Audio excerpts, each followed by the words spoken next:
In today's video, I'm going to teach you how to do split testing in Google Ads, also known as A/B testing. This is an essential technique for anyone looking to optimize their online advertising campaigns and get the most out of their Google Ads budget. Whether you're trying to figure out which ad copy resonates best with your audience or determining which landing page design leads to more conversions, split testing is crucial for making data-driven decisions. To get started, you'll first want to head over to the Google Ads homepage. Don't worry if you're not familiar with it, I'll guide you through each step. Once you're there, the first thing you'll want to do is click on the Sign In button. This will take you to the account login screen where you should enter your credentials to access your account.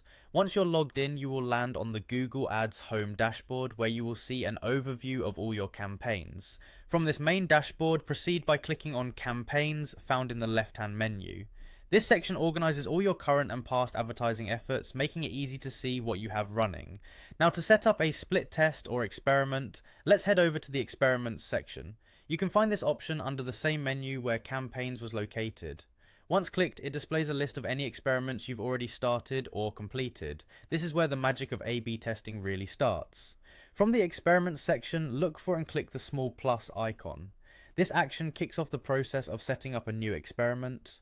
You might encounter a window or prompt that guides you on naming and setting parameters for your experiment, depending on whether this is your first experiment or if you've done this before. Now, it's time to define your experiment parameters. This is crucial as you'll need to decide what exactly you wish to test. It might be the wording in your ad copy, the audience segment you're targeting, or even the images and calls to action you utilize.